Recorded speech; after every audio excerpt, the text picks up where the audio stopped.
Saya cukup menunggu di depan toko, kebetulan toko itu kalau minggu itu tutup, lalu bubaran belanja. Kebetulan ada seorang tukang parkir datang mendekat kepada saya, lalu dia banyak bicara. Pokok yang dia bicarakan adalah Pasar Wage itu yang tingkat atas, kalau malam jam 12 itu sudah banyak sekali pedagang menjual dagangannya. Dan mereka kalau jam 10 pagi itu sudah pulang karena mereka sudah mendapatkan uang. Bapak, Ibu, dan Saudara,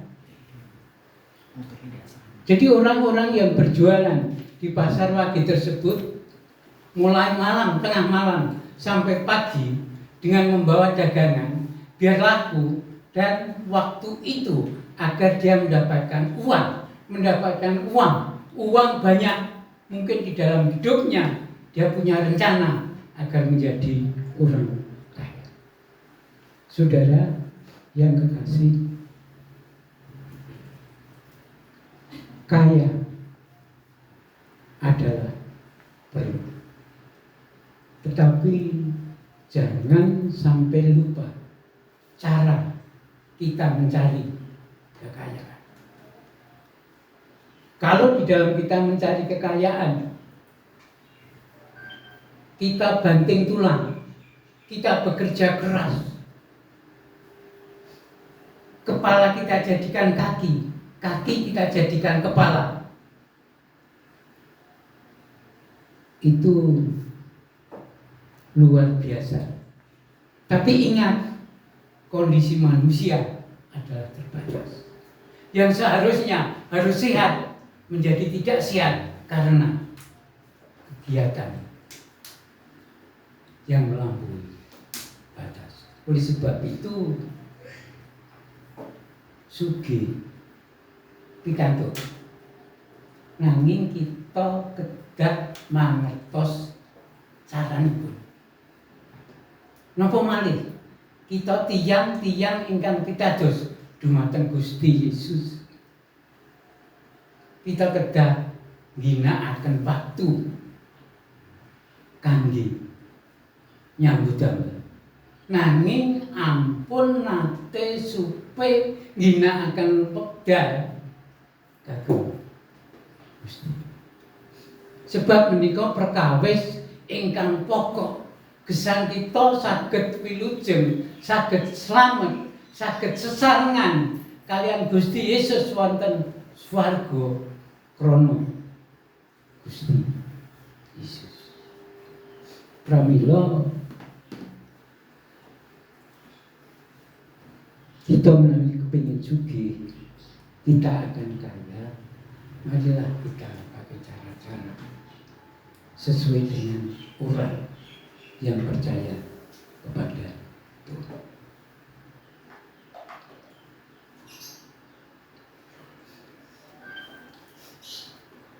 Saya ikut suka apabila melalui pelatihan yang dilakukan di BLK Jemaat di Papua mengalami kemajuan dari segi ekonomi. Sungguh dengan jujur, tulus saya ikut bersuka cita. Saya merasa susah apabila ada jemaat yang sakit, ekonominya naik turun. Tetapi kalau jemaat kita kuat, hidup ekonomi bisa naik dan dikatakan sukses, mungkin sampai ke tataran itu yang dikatakan kaya. Saya suka sekali. Sebab apa? Kekayaan itu tidak hanya untuk kepentingan diri sendiri. Saya percaya bahwa kekayaan yang dimiliki akan diberikan pada Tuhan juga.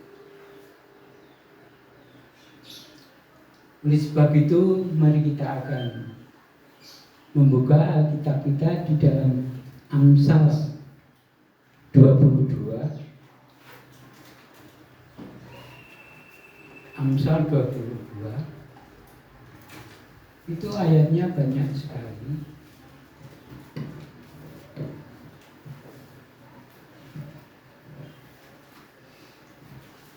Ayatnya banyak sekali.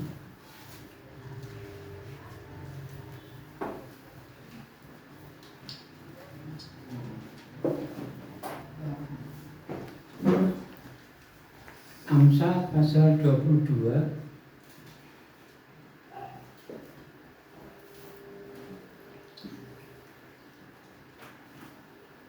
saya hanya akan mengekspos ayat yang pertama dan ayat yang ke-9.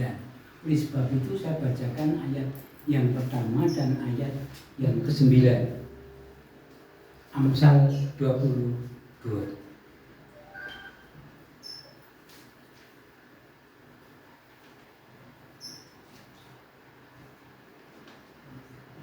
Pasal 1 ya.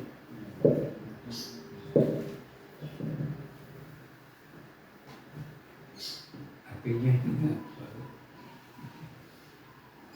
ya. Ayat 1. Nama baik lebih berharga daripada kekayaan besar. Dikasih orang lebih baik daripada perak dan emas. Ayat 9. Orang yang baik hati akan diberkati, karena ia membagi rezekinya dengan si miskin. Amin. Ini dua ayat firman Tuhan yang akan saya ekspos. Saudara yang kekasih, kekayaan bukan segala-galanya. Harta yang banyak bukan segala-galanya. Tetapi pribadi yang sudah diubah firman Tuhan berkarakter lebih bernilai daripada kekayaan.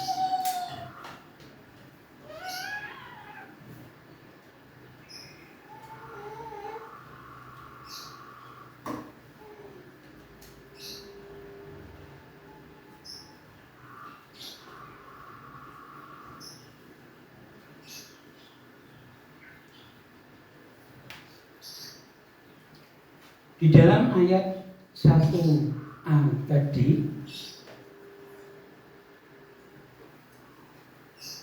itu bicara bahwa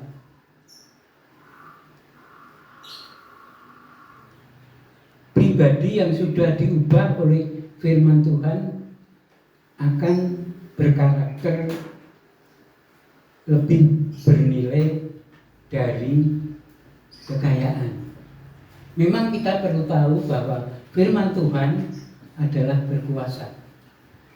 Ajaib, berkehendak, dapat membenarkan pribadi yang tidak benar menjadi benar, asal mau diubah dan mau bertobat. Di dalam Yesaya 1 ayat 18 dikatakan, sekalipun dosamu merah seperti kirmisi, akan menjadi putih seperti salju. Mengapa terjadi demikian? Sebab Allah adalah kuasa. Kuasa Allah berkehendak untuk diri pribadinya. Oleh sebab itu, setiap orang yang karakternya mau diubah, Tuhan bisa. Jadi ayat ini merupakan salah satu ayat yang indah, firman Tuhan yang indah, yang mengingatkan kepada kita, di mana hidup kita tidak lepas dari dosa, bahkan dosa senantiasa mempengaruhi di dalam hidup kita untuk berbuat dosa. Oleh sebab itu kita bisa mengambil satu kesimpulan, perbuatan baik mungkin hanya sedikit yang dapat kita lakukan, tetapi dosa banyak akan dapat kita lakukan, sebab hidup kita hidup di dalam dosa.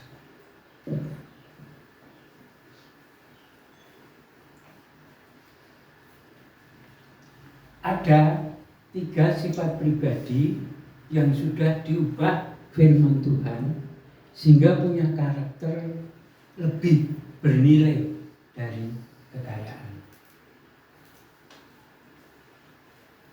Dengan pasal ayat 1 dan ayat 9 tadi ada 3 sifat pribadi yang sudah diubah oleh firman Tuhan.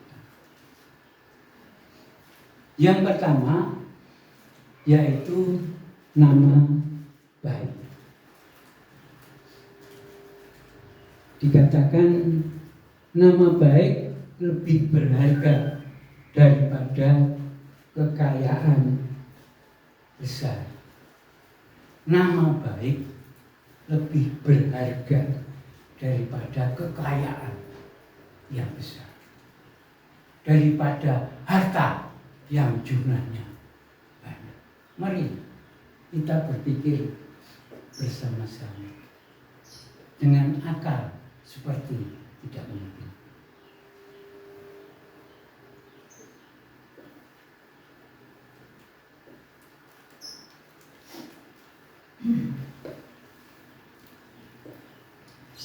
Nama baik adalah julukan seseorang sebab dalam hidup berbuat kebaikan. Kalau dalam hidup membangun, berbuat kebaikan dapat memiliki nama baik. Pak Bejo berbuat kebaikan, Pak Bejo punya nama baik.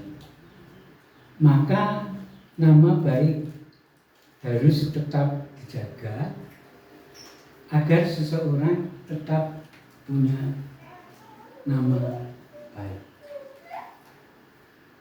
Dan nama baik ini yang lebih berharga dari kekayaan.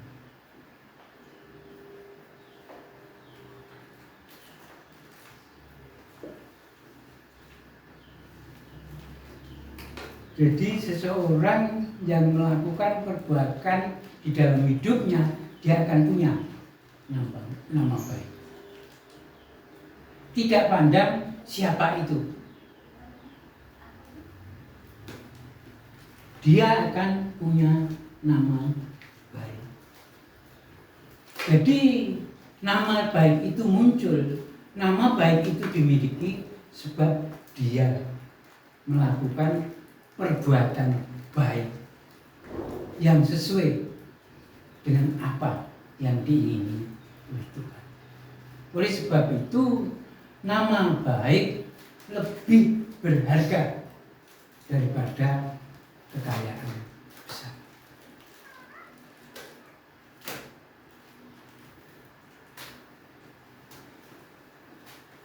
Oleh sebab itu, untuk nama itu dapat memakai nama apa saja. Sebab nama hanya merupakan identitas untuk membedakan orang yang satu dengan orang yang lain, lalu memberi pengertian tentang harapan. Jadi kalau tadi saya sebutkan nama Bejo, yang namanya Bejo, ya itu orangnya. Jadi memang untuk membedakan Bejo dengan orang yang lain. tidak mungkin orang lain itu akan dipanggil bejo, kecuali orang yang namanya bejo. Jadi untuk membedakan antara satu dengan yang lain.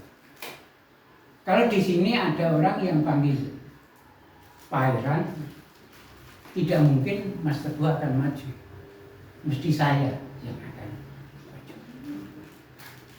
Sebab beda Mas Teguh dengan saya.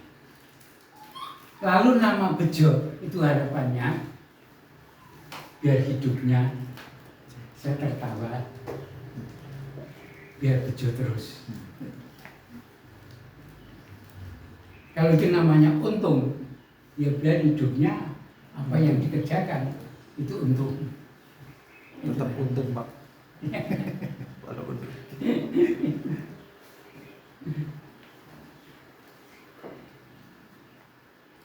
ini dalam Amsal 22 ayat 1b menyebutkan bahwa besar menyebutkan bahwa nama baik lebih berharga dari kekayaan besar. Dunia memposisikan kekayaan sebagai standar kesuksesan. Dalam firman Tuhan ini bukan orang yang sukses sebab kaya, tetapi justru orang yang punya nama baik yang sukses. Kekayaan hanya dapat dinikmati sementara, bahkan dapat membuat orang yang punya harta banyak, yang punya kekayaan itu jatuh di dalam dosa.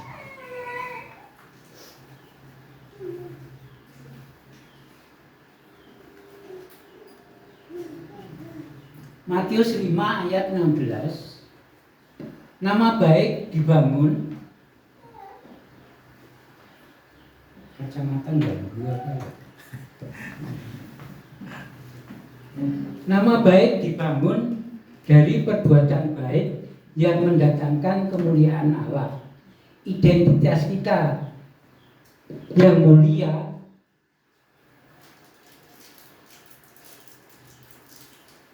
sebagai anak Bapa dan pribadi Kristus yang ada dalam diri kita lebih berharga dari harta apapun. Terang akan terpancar melalui perbuatan baik yang kita lakukan dalam dunia yang gelap. Maka orang yang percaya perlu mempunyai julukan nama baik dalam hidupnya. Perlu? Tidak. Saya berpikir perlu, sebab nama baik lebih berharga dari kekayaan besar. Maka kalau orang percaya di dalam hidupnya punya nama baik, dia tidak akan terpengaruh kepada orang-orang yang punya harta banyak, kepada orang-orang yang kekayaannya besar.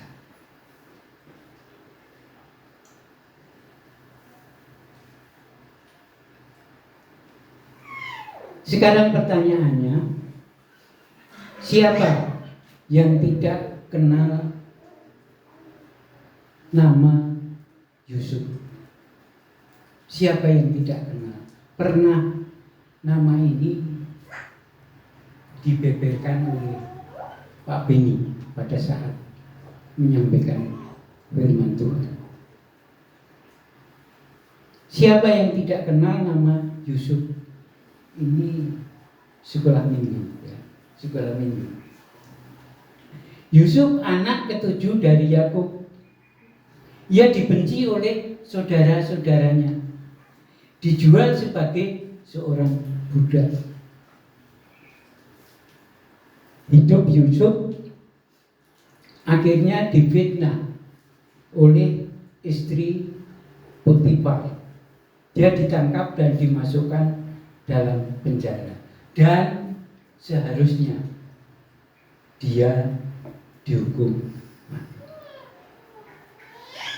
Tetapi sebab nama baiknya tidak dihukum mati.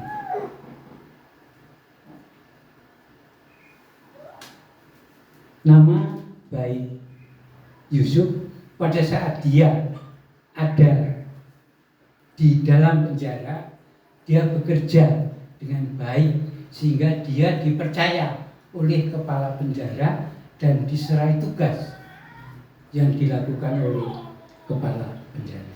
Dipercaya oleh kepala penjara untuk melakukan tugas kepala penjara. Lalu dia menafsirkan mimpi juru minuman dan juru roti. Apa benar dia bisa menafsirkan mimpi? Dalam Kejadian pasal 39 sampai 41 Bapak Ibu bisa dapatkan. Pada saat juru minuman itu membeberkan mimpinya, lalu Yusuf menafsirkan bahwa dengan mimpi tersebut dia akan dibebaskan dari penjara, lalu akan diangkat kembali menjadi penjabat sesuai dengan jabatannya. Hanya Yusuf berpesan di sini, kalau sudah menikmati jabatan yang ada, jangan lupa kepada saya. Boleh ya, saya kira pesan seperti itu, sebab sudah menolong, sudah menafsirkan mimpi. Lalu dalam menafsirkan mimpi juru minuman, juru roti, dia menafsirkan juru roti memang akan dibebaskan, tetapi akan dihukum mati. Dan itu terjadi sungguh-sungguh seperti apa yang dikatakan oleh Yusuf, sebab Tuhan bekerja pada diri Yusuf. Itulah perbuatan baik Yusuf karena pertolongan Tuhan. Tidak hanya itu, dia juga menafsirkan mimpi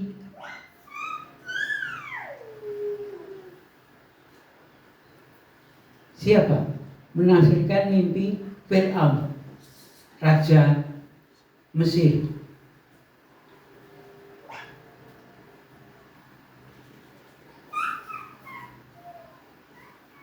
Dia menafsirkan mimpi raja Mesir.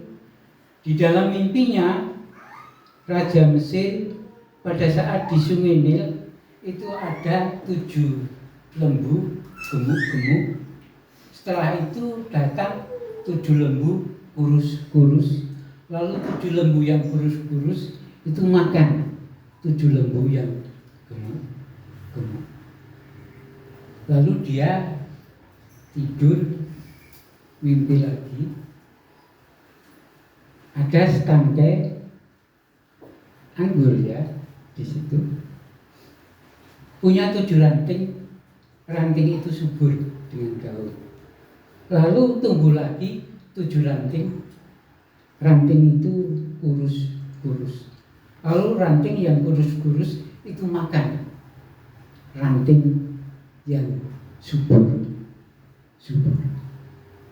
Nah, dengan mimpi ini Fir'aun itu bingung. Sebab apa?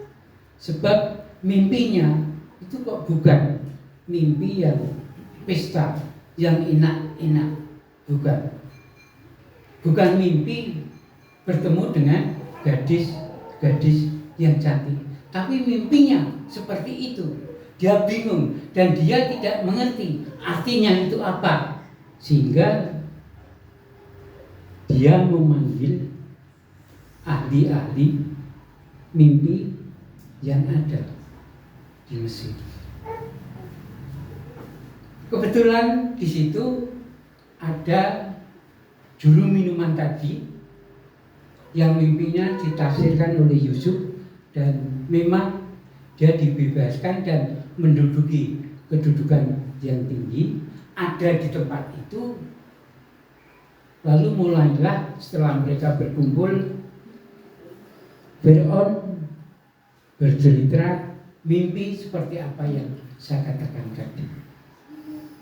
Lalu orang yang hadir, yang mereka adalah ahli dalam ilmu mimpi, ilmu sihir, mereka diam saja, tidak tahu.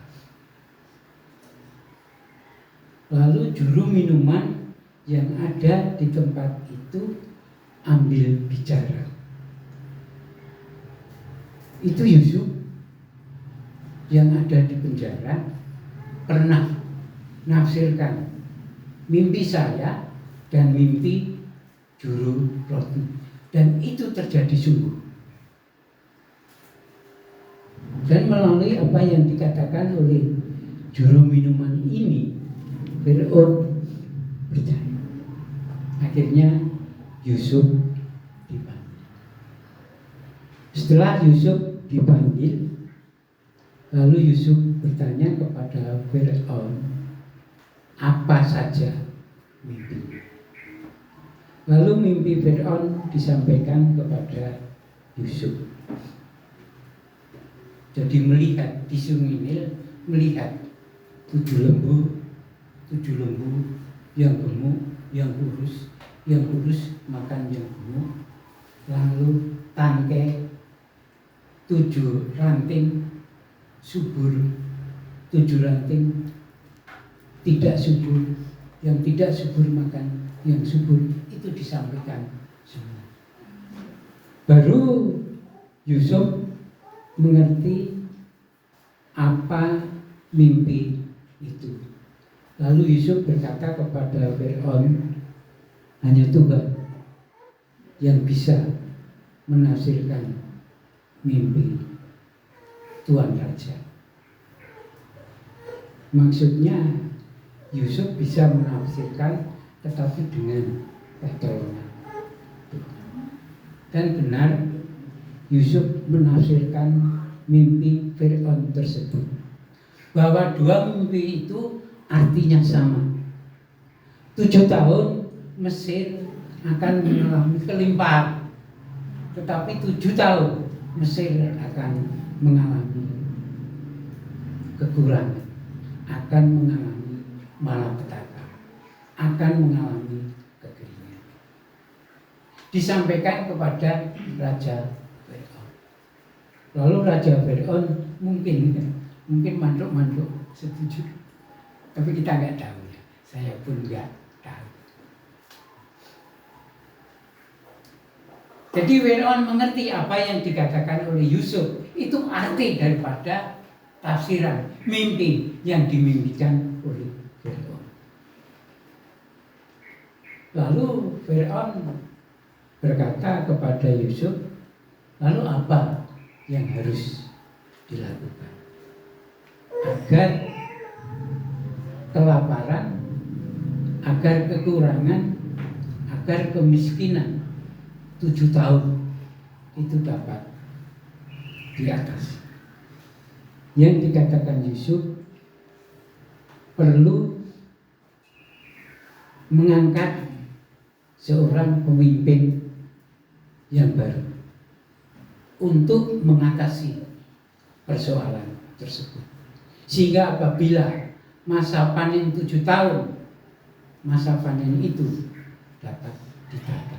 Dan apabila terjadi kelaparan, terjadi kekeringan, terjadi kekurangan, dapat diatur dengan baik. Akhirnya Fir'aun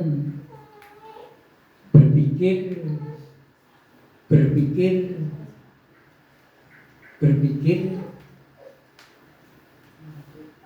lalu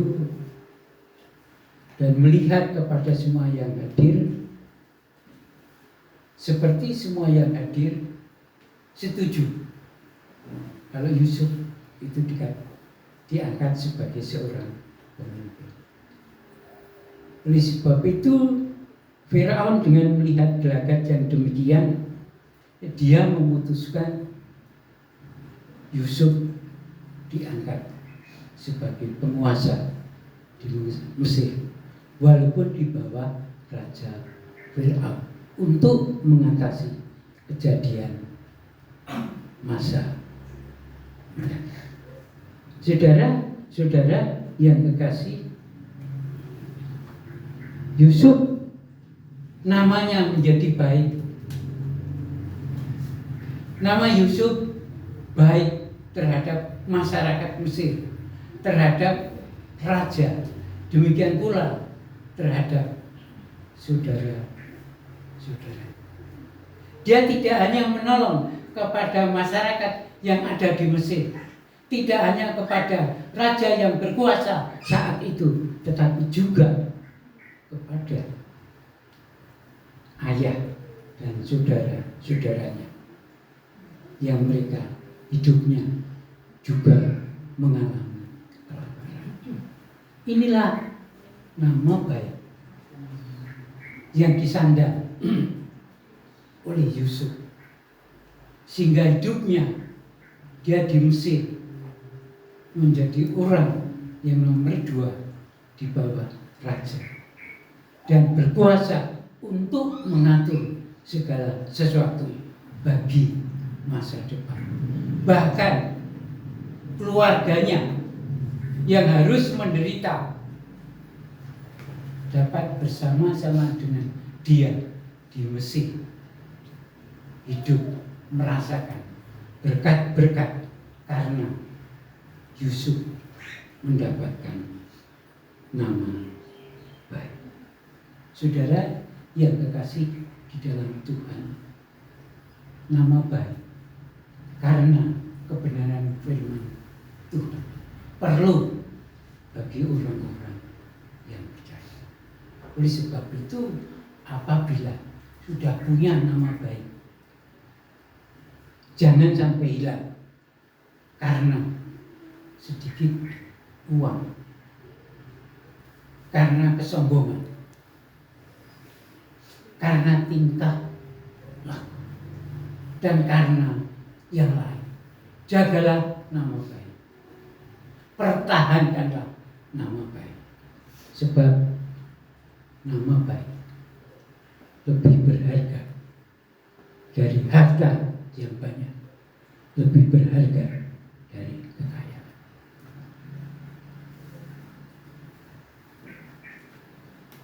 Yang kedua, itu dalam ayat 1b,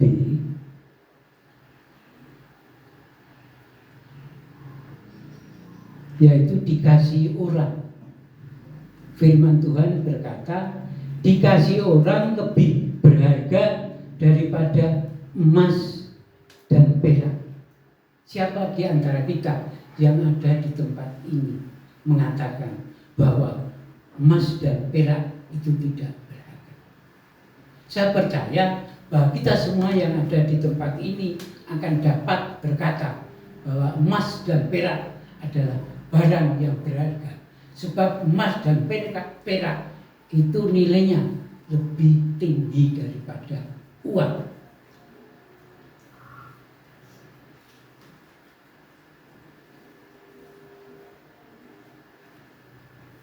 Bahkan kurs ya, mata uang dunia itu tergantung harga emas. Kalau harga emas naik, maka nilai uang itu naik. Indonesia ikut, nilai rupiah naik.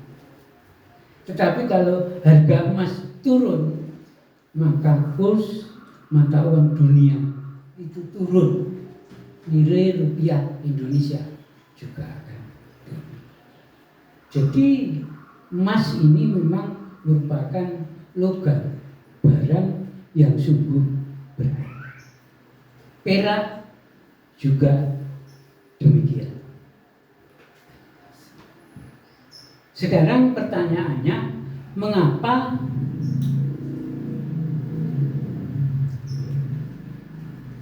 dikasih orang lebih berharga daripada emas dan perak? Mengapa? Apa iya? Dikasih orang lebih berharga dari emas dan perak. Sebab saudara-saudara, dikasih orang dapat membuat sukacita di dalam hati dan diperkenan kepada Tuhan dan membawa berkat. Punya emas perak dapat sukacita, tetapi belum tentu berkenan kepada Tuhan. Sukacita pun itu hanya sementara. Sebab apa? Sebab yang dipunyai itu akan tidak tetap jumlahnya seperti itu. Akan berkurang dan lama-lama akan habis. Jadi bisa bersukacita, tapi sukacita itu nanti akan menjadi tidak ada. Dan orang yang punya emas dan perak belum tentu hidupnya itu berkenan kepada Tuhan.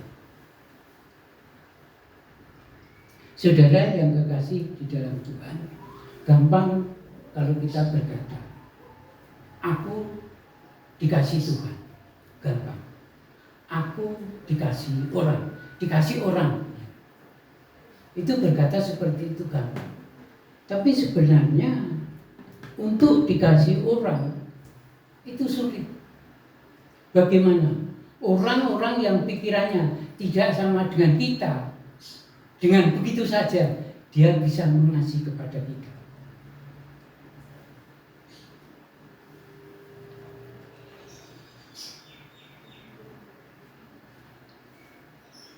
Oleh sebab itu, untuk dapat dikasih orang itu tidak ujuk-ujuk datang, tidak tiba-tiba datang. Jadi untuk dikasih orang itu tidak tiba-tiba orang itu mengasihi kepada kita, tidak. Tetapi kita harus membangun reputasi yang dibutuhkan bagi orang lain secara konsisten, sehingga muncullah pengertian dikasih orang. Jadi nggak muncul begitu saja dengan tiba-tiba, tapi dalam hidup kita perlu menabur, perlu menanamkan dulu, perlu mengerjakan kegiatan yang dibutuhkan oleh mereka, sehingga mereka nanti akan mengerti, mereka nanti akan merasakan siapa yang melakukan seperti ini, perbuatan ini kok menolong pada diri saya, perbuatan ini sungguh-sungguh berguna bagi diri saya, sehingga orang itu jatuh hati dengan perbuatan yang dilakukan dan dia mengasihi kepada.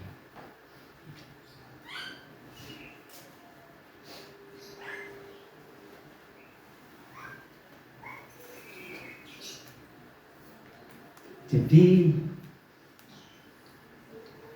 kita perlu melakukan hal tersebut sehingga hidup kita akan dapat dikasihi oleh orang lain. Mungkin kita berkata, loh dalam hidup kita sudah melakukan firman Tuhan. Memang kita sudah melakukan firman Tuhan. Tapi yang kita lakukan itu apakah benar atau tidak? Itu yang merupakan masalah bagi kita. Jadi untuk dikasih orang di sini, kasih adalah kasih yang bukan kasih eros. Jadi laki-laki dan perempuan yang saling mengasihi atau cinta, bukan itu.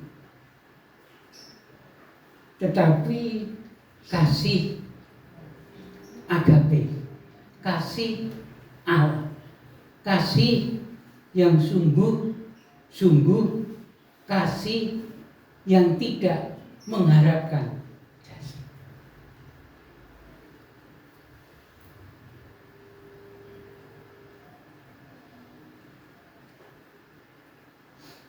Jadi kalau kasih yang demikian itu terjadi pada diri kita, maka dikasih orang itu merupakan satu perbuatan yang luar biasa, di mana kasih yang dilakukan itu tidak muncul dari pribadinya sendiri, tetapi karena Allah yang menggerakkan di dalam hatinya sehingga orang itu mengasihi kepada kita.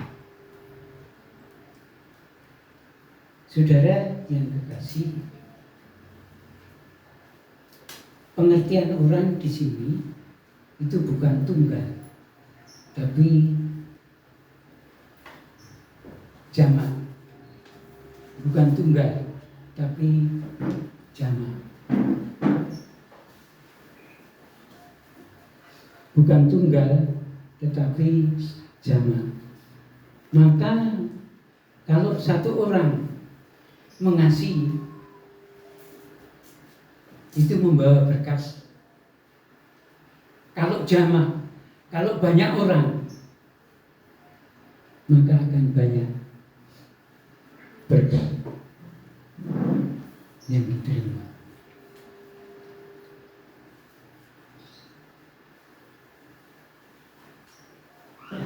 Saya berikan ilustrasi di sini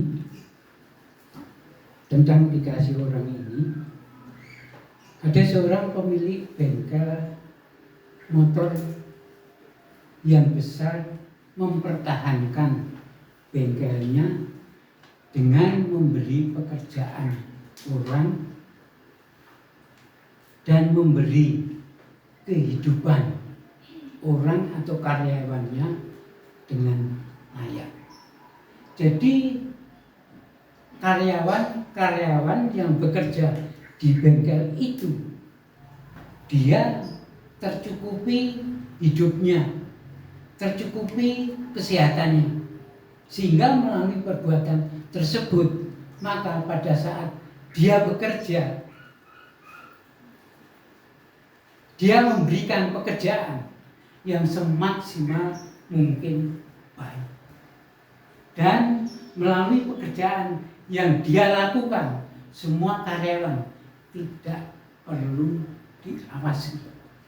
Karyawan itu mengawasi dirinya sendiri untuk bekerja sebaik-baiknya. Mengapa? Sebab pemilik bengkel itu sudah memberi pekerjaan. Pemilik bengkel itu sudah memberikan kecukupan hidup dan sungguh-sungguh cukup, sehingga karyawan bekerja sebaik-baiknya, enggak perlu diawasi. Jadi yang dirasakan oleh pemilik bengkel itu karena kasih dari karyawan. Dia menabur lebih dulu, dia menanam lebih dulu, dia membangun lebih dulu, dia memberi lebih dulu, baru dikasih karyawan.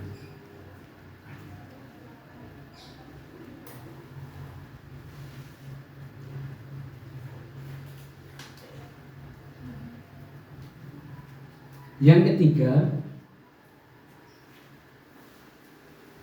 karakter yang sudah diubah oleh firman Tuhan yang mendatangkan berkat, itu ayat yang 9.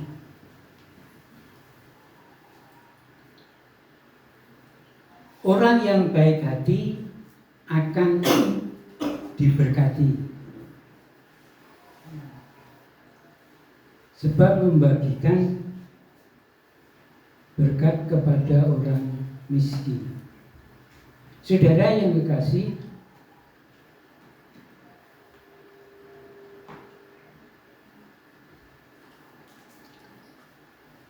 orang yang tidak hanya memperhatikan kepentingan diri sendiri, tetapi memperhatikan kepentingan orang lain, itu orang yang baik hati, bisa berkata murah hati. Orang yang hanya memperhatikan diri sendiri, tanggapan kepada orang lain mosok itu karepmu orang lain. Ada di antara kita di tempat ini yang hidup kita hanya memperhatikan diri kita sendiri. Dia akan bisa berkata seperti itu, karepmu mosok itu. Saya pikir kita semua yang ada di tempat ini tidak demikian.